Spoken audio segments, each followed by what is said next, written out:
Hi, it's Tiffany Lorraine Galloway. I'm the host of the Resilient Mother podcast, and I started it because of my own journey to resilience. I've done everything I can to gather resources, true stories, and inspiration, and now I'm bringing that to you. And I have a new co-host with me. So I'm Catherine Tyson Soil, and mothers, we are creating the future. So Tiffany, you and I were on this train together, and I'm very excited about bringing amazing women's stories, mothers, help and resources and excitement, and just learning from you and learning from me and learning from all of us, just how to be resilient, how to take care of ourselves, how to take care of our children, because as we say on the Resilient Mother podcast, happy mothers, happy children, happy homes is the goal. And that's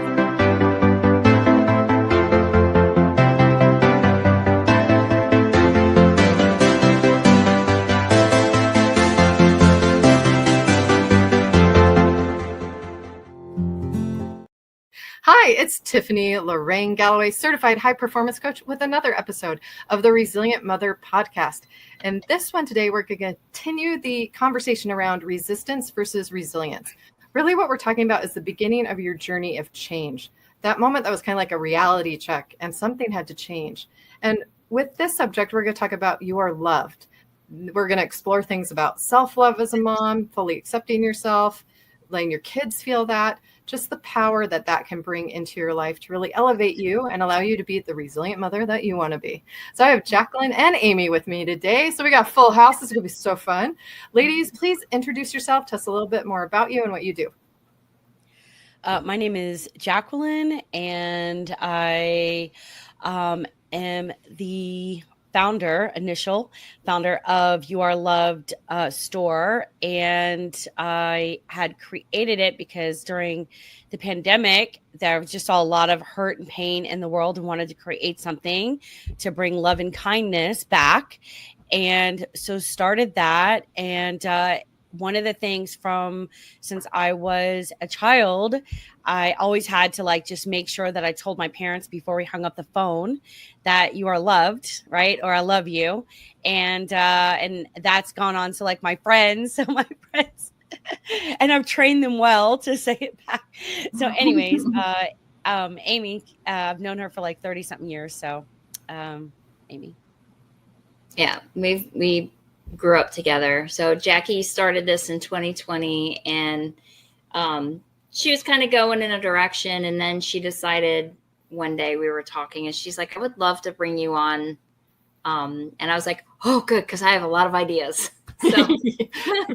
So I came on, and I was like, I am obsessed with planners. Can we make a planner? Can we do that? So we made all kinds of stuff, but it's been a fun journey. And Jackie, I thank God for her, because she's been picking up the back end of things that I'm like, I don't know what that is. I'm just creative. I don't know. So Jackie's been doing a lot of the footwork for us. And I'm very thankful. I'm with you, Amy. I'm the creative ideas person trying to do it all. I need a Jacqueline, it sounds like. I'm a crazy mom. Awesome. I don't know. You fix it. I got soccer practice. I don't know. I love when people come together like that and really create a collaboration. There's really power in community and in numbers, and that's even true with moms. And that's something we kind of miss out on a little bit today. We don't have the quilting circles or the groups that get together. Maybe play dates, maybe there's groups in some ways. So now we get that opportunity in places and spaces like this online. We get to create it. We get to go find it. We get to go support it. And I love to hear when people take that initiative and do that. I'm wondering, what is your guys' version, definition? I'm going to do that again because I'm going to edit that. So I'm curious what your definition of resilience is. So I would say resilience is not giving up. I like that. Yeah. Yeah, I have to agree. I have a child who's, I always call him my feral child, because he is a handful, and I adopted him. So he's comes with things, and it's been very challenging and very, it's been keeping, my dog is growling at something. It's been keeping me very busy. Just trying to just keep him on the straight and narrow and keep him not just give in to like doctors and just, find the healthiest way to teach him how to balance and calm himself, So I've been taking a lot of beating up on my, like me being beat up for, things. And I'm just trying to figure it out and get him on the right path. And, it's a lot. And that I think is me being resilient to, the trials and tribulations of, the way the world is, and just trying to keep him good. Yeah. I think resilience, the power of it can come from love. I feel like love conquers all. Yeah. And when some people think about resilience, they define it as this like push, make it happen, no matter what. And I was listening to you and I was just thinking about my teenager who just like, we love our kids. But I have one that like has a lot of anger and I get all the anger. And it really took an older, wiser mother of experience to point out to me that's because I'm the safe space, because she knows I'll still love her. And that completely flipped it around for me.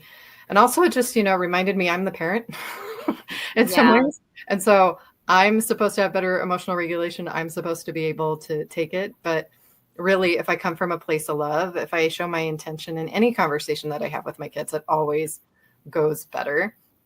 Instead of trying to resist their need for independence, their need to discover themselves, their need to have their own opinion, I need to not resist them as they change. And our relationship changes as they evolve and grow.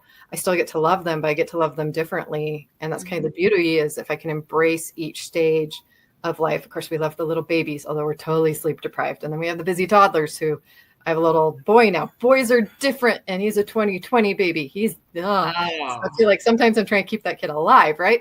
But then all three of them are totally different. And I'm glad somebody told me that all kids are different, or I think I was doing something wrong, but my love is the same. And that power to love expands. And I think that's what helps me be resilient, is in those tough times, I remember who's counting on me, and what is that source of strength that's going to keep me going? Well, it's my love for them, but I also have that love for myself. So part of what you guys have with that came up for me, just reading what you're about, You Are Loved, was realizing that I have to fully love myself first before I can truly love anybody else, before I can truly even express love in the way that is healthy, that is wholesome.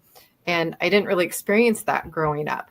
We were told we were loved. We said, I love you. We still say I love you at the end of phone conversations, but I don't know that I always truly feel it, because it's not the healthiest relationships. It's extremely dysfunctional. There's a lot of manipulation. There's narcissism. There's always a catch. There's always strings attached. There's always, whether they mean to or not, that there's always some consequence if you don't do it the black and white way that they want to do it.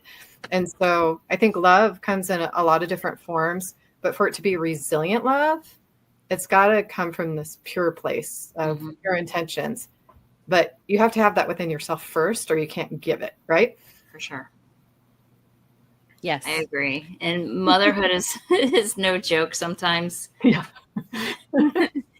It's like you're their punching bag, like you said, you're their safe space. So it's like, with my son, I've noticed he's like holds it all in all day at school, and then when he comes home, he's like, bleh, and it's like I get that, and because I'm his everything, and I'm his go-to, and I'm the one, and it all comes to me. And it's that balance of like learning, like, don't join in their chaos, bring them to your calm, and it's hard to, when you're at your wit's end and you've had a bad day, and then you're their punching bag, and it's like, just gotta take a deep breath and like, take a step back and realize like they're only this age. Like my son is 9, so he's only 9. He's only been here for 9 years on this earth, and to know how to regulate and know how to handle each situation that comes on, like a kid bullying him, or he had a bad day at school, or, you know, that to them is like their entire world, and it's everything they know. And it's, you know, there's a whole world outside that they know nothing about, you know, so they think these things are huge things, and they are to them. Yeah. And it's, I love how you're talking about meeting them where they're at, like just loving yeah, them where they're at in the process of figuring out who they are. 100%. I'm a very meet you where you are kind of person. And do you think it's your life experience that got you that way? Because I don't know that everyone's gifted with that. Sometimes I think it takes time. I think I've always been that way, but then I've had, you know, some tragic things happen in my life. I was ejected out of a car when I was 18. So after that happened, I mean, I knew before this, but after that happened, I started to really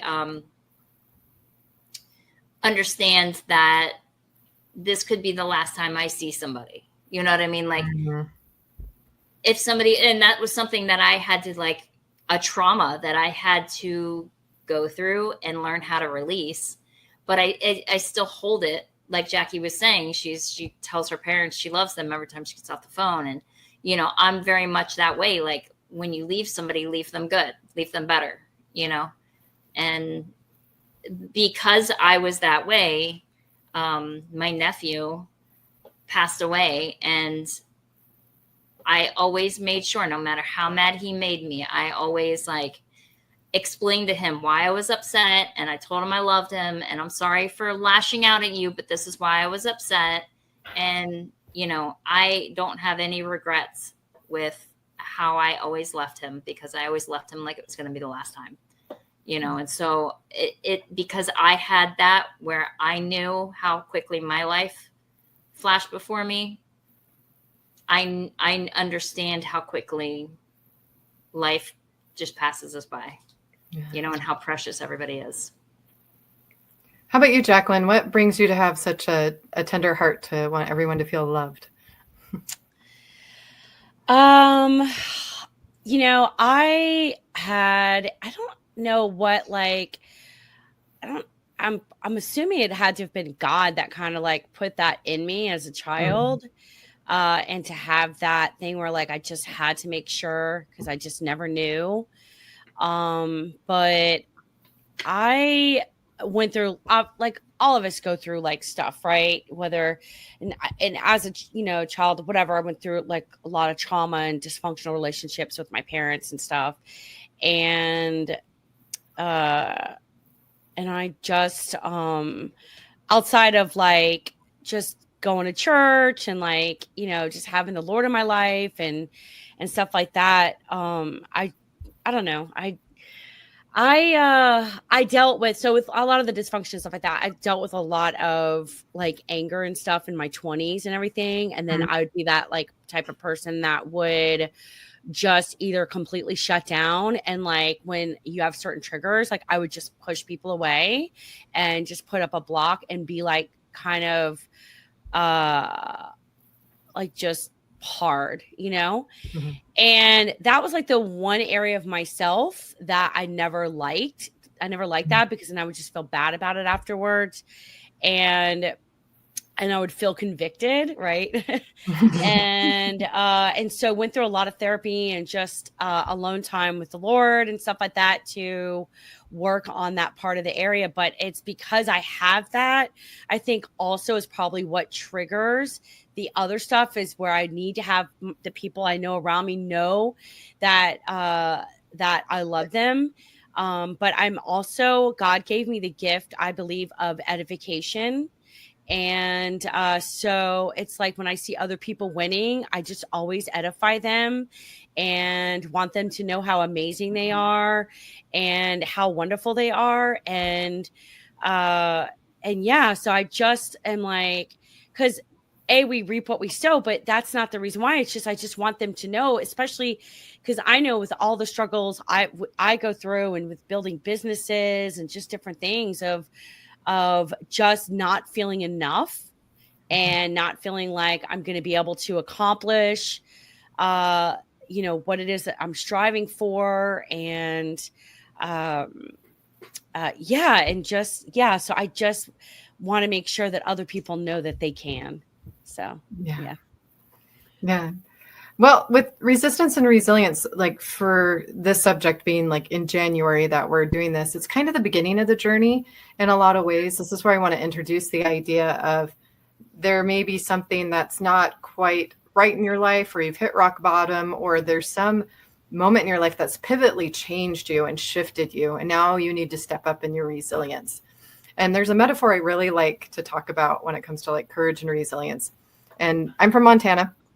So I heard this somewhere, and they said Montana and Buffalo, and they got my attention because I'm like, yeah, I know about that. I grew up there. And they were sharing this story that Buffalo don't like storms. They don't like the rain, but they, run together. They'll run off cliffs together. Like they do everything as a mass, right? But something interesting that they do is that they've learned that instead of running away from the storm, if they run right through it, they'll get through it faster. So when a storm comes, they just hit it head on. And I kind of feel like that's what resistance versus resilience is. You can be trying to run away from the storm all you want. At some point, it's going to catch up with you. And one of the things is the body doesn't lie. So if you're stuffing it in, if you're taking it in, at some point, you're going to have to face it. Or at some point, God's going to give you something to make you grow in your life. We're not here to just have a holiday. We're here to learn. We're here to grow. And we're often thrown something we never saw coming. And then we can resist that instead of embrace that there's something to learn here. There's some way to grow. There's something I'm meant to do. And I find motherhood has been the most rewarding and hardest experience of my life. And it came in a way I never expected. Grew up Christian thinking I'd get married, I'd stay married. Yeah, no, nothing like that at all. So now I'm a single mom, divorced single mom with 3 kids, big age gap, figuring it out, just graduated from college. Like, I feel like, okay, God, what are we doing? Yeah, I joke that after my divorce, I was like, okay, Jesus, take the wheel. But then he went off-road ramping, and now we're like all over the place. And I'm like, wait, what are we doing? Where are we going? Where's the path? Where's the route? I don't understand. And so I'm trying to figure out how to face the storm. So for me, that's the resistance versus resilience. What is going to move me forward? What is going to help me to face those storms head on so that I can be the good example to my children, so I can let them see that anything is possible with God, but also anything is possible when you're willing to do the work. And for me, that started a journey of inner work. And I found resilience came out of the other side of that. What are things that have helped you to strengthen yourself and to be more resilient? Amy? So I'm actually going through it right now, going through that storm right now. I've had a tragic loss. I've had a lot of loss, but losing my nephew at 24 years old was a real. I've lost all my grandparents. I've lost best friends, and losing a child who was your first, like, he was my first nephew, my parents' first grandchild, my sister's first kid, and it was just to lose him at 24. It was so traumatic, and it was just so, there's a lot of grief that comes with that, and a lot of anger and sadness and all the things that you think would come up when you lose a child like that. And because of that, it's kind of been a storm within a storm. It seems like my family kind of just fell apart, and and then it caused me, because we fell apart the way that it did, it caused me to look inward, and it caused me to realize that there are generational curses, and there are things that need it ends here, and that major loss has made me look inward and say, I'm going to stop it here, and I'm going to change things and give a better path and teach my child this better way, and not keep bringing in the same, like, discipline routines and the same, just way of life and way of thinking. And I make sure I tell my child all the time, I'm so proud of you. Like when he does anything big, we've started I started writing even little notes on his napkin in his lunchbox. And one day I didn't do it, and I didn't think he was paying attention to it. And in my head, I'm like, oh, he's probably like embarrassed by it, Mm-hmm. And he told me the other day, because I didn't do it, and he goes, Mom, I look forward to that. I even show my teacher. And I was like, oh, you do? So it's like, and I didn't get that growing up. I didn't have. And it's so little, and it's so doable. It's the little things. The little things, and it's like my parents did the best they could, and I can't look back and say, oh, I had a terrible childhood, because I didn't, but then there were things that I'm like, I didn't get told that they were proud of me, and I was like, certain things that I'm like, I didn't, like, my parents didn't go out of their way to like make sure I was in sports and get me there and, do all these things. And I'm going to change that. I'm going to make sure this child is involved and does all these things and has what I didn't have, So it because of that loss and because of the way my family fell apart, it caused me to actually stand up for myself, where before I would just like, let somebody treat me a certain way, and I would just kind of let it roll off my back and just like, that's whatever. Well, it's what's normal, I still am very like understanding when somebody comes at me. I'm like, well, hurt people. I get it. It's not right, but I still I've learned to look inward and have more self-respect and more stand up for myself, and stand up for my child. So that's where I'm at. Well, I'm so proud of you as a fellow chain breaker over here. It's not an easy role to be in the family, and it can be very isolating, but it's worth it, because we know that the next generation is going to be better, and that it stops with us. When I started doing the inner work, this whole healing your inner child generational thing, I'm like, what is all of this? But it's absolutely a part of the process. And I'm finding it's universal, that when you start digging into that place, there's more than just you that you're carrying, and it's really letting go of what's not you and you weren't meant to carry. That stops it for the next generation. And it takes a powerhouse. It takes a resilient mother to do that. So I love to hear that you're doing that work for your child. Yeah. And I have Jackie reminding me all the time, you're a great mom, you're a great human. And I'm like, oh, thank you. If a mom cares, that says a lot. So. For sure. So one of the biggest resilient changes for me was about 5 or 6 years ago. So I'm going to come from a perspective as a child, right, to her parents. My mom had a stroke about 6 years ago, and then she had her second stroke a year later, and she survived both of them by the grace of God. But she is fully disabled now. And during that time, like, I was working full time here in Georgia, and my mom was down in Florida. And then, so my family, like, my parents are divorced, but like my dad's side, his half brother had, they were wanting to move back from Port St. Lucie to Fort Lauderdale, and they were looking for a cost-effective place to live. And I was like, okay, well, you can live here. They wanted to rent the house, and I was like, okay, but part of it, my aunt's a great caretaker, is, just be there for my mom and stuff like that. And at that time, my mom had just had her first stroke, so she was still pretty functional and stuff. And then, and during that time, the house was completely messy and dirty. And Amy and I spent like a week deep cleaning it. It took a week.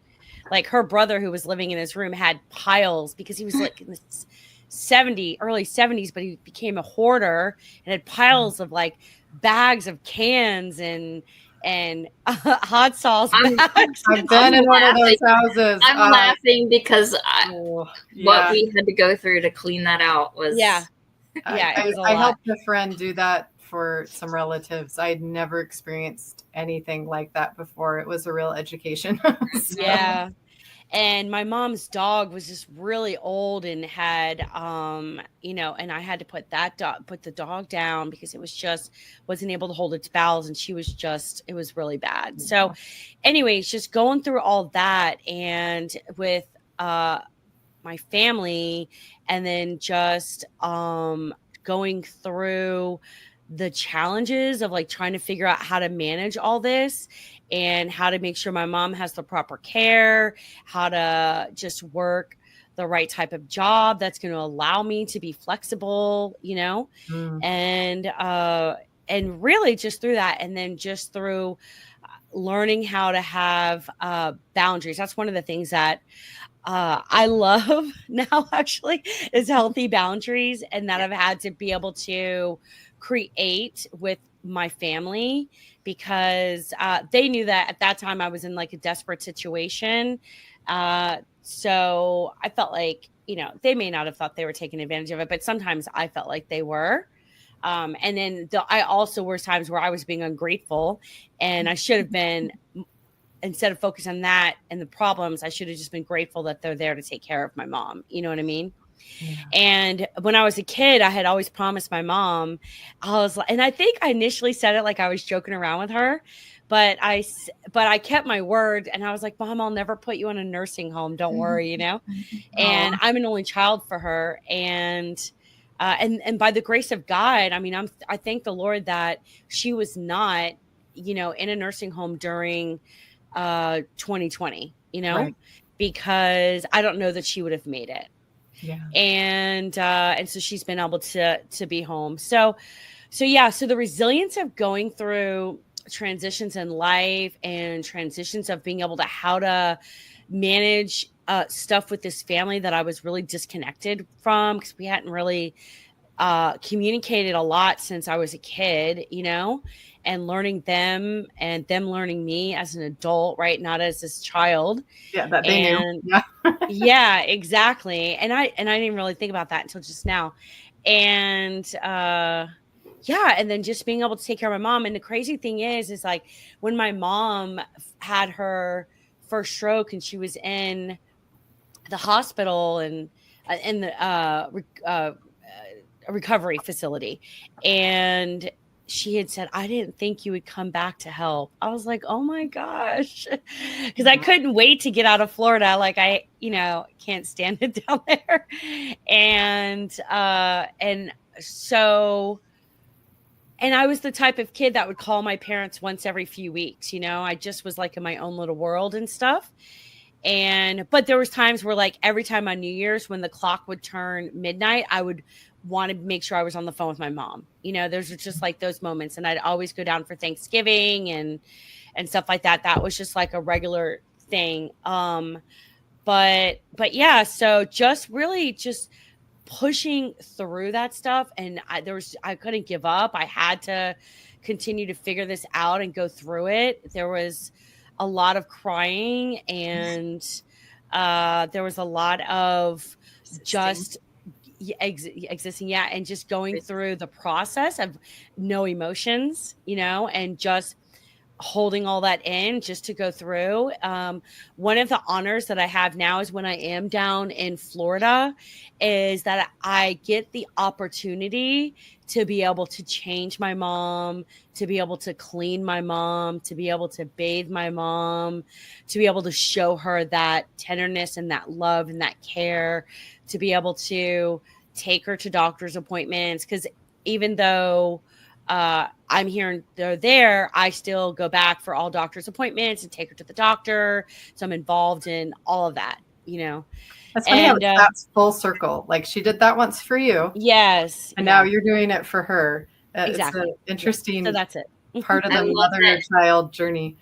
Yeah. I love that you say that you get to do these things. And that's something that's like, you're appreciating the moment.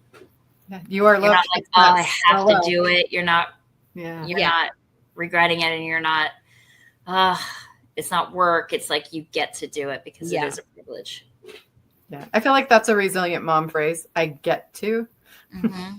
I get to take my kids to school. I get to make dinner. Mm-hmm. We're pretty blessed over here where we're at, where we have a lot of conveniences that I think sometimes we do take for granted, or that ability to travel and be with family and do things. Not everybody has that. We all have different trials that we have to face. And it's funny that some people around the world that have nothing are happier than us that have all these things and all these distractions, and their families are very tight, living together with nothing, and they'll give you the shirt off their back, no problem. And we're over here worrying about keeping up with the Joneses and the Instagram moms and things that just don't really serve us. Exactly. We just need to be authentically who our family needs us to be and show up as, whether that's the child helping the mom or the mom helping the child. It really comes down to family. And mothers are the foundation of society. What's happening at home affects the rest of the nation. And we're struggling with that right now. There's more single mothers now than there has ever been in any time period. And it wasn't really meant to be this way. So we've got mothers that are doing the impossible every day by being everything for their kids, because families just aren't staying together. And I think some of it is this lack of resilience, that understanding relationships that are deep, that are meaningful, or that are the people who've been married for 50, 60, 70 years. They had tough times. And they stuck it out. It's not this generation of cancel culture, or you throw it away, you fix it. You don't throw it away. You don't go find another one. There's not something better over there. You fix it. And two, though, there's a lot with knowing how to get into the right relationship. And if you don't love yourself fully first, you're not going to attract the right relationship. And then sometimes you're going to grow beyond that person, and they're either going to come with you or they're not. And so I think that's the hard part with motherhood, is we all would like to have the ideal situation of mother, father at home that is better for the kids. But as long as the kids have one parent who shows up and is consistent and loving, that child will do pretty darn well. And if we're still seeking that person, maybe we weren't ready for them yet. Maybe they're not ready for us yet. Who knows? But I have found with God, all things are possible, and that he will really help you be whatever version of resilience or resilient mother that you need to be. We've had on this podcast foster moms, we've had adoptive moms, we've had surrogate moms, we've had divorced moms, we've had traditional moms, we've had those that aren't even moms yet or are not going to be moms. But the idea here is that whatever in your life isn't serving you, don't resist letting go of it, so that you can face the storm head on. And you can face whether you have a child with special needs, or you took on a child that's got trauma that needs worked out on, or you have a family situation that's calling you to be the nurturer and now is calling you to be what your mom once was in the family and step into that role. It's all about the journey, and everyone's journey is going to be unique, is going to be different. That's going to start with that level of awareness that you're willing to change something, that you're willing to be completely honest with yourself and do like a reality check of, is this it? Is this what I really want? Is this how I really want to show up? Or is there something more I can do here? I love that. I just want to share like one life verse that I have that I feel like would be perfect for resilience, which is Philippians 4:13. I can do all things through Christ who strengthens me. Amen. Yeah, I love that one. That's one of my favorites too. So any last thoughts as we're wrapping up here? No, thank you so much, Tiffany, for having us on. If is it okay to where can people find you if they want to work with you?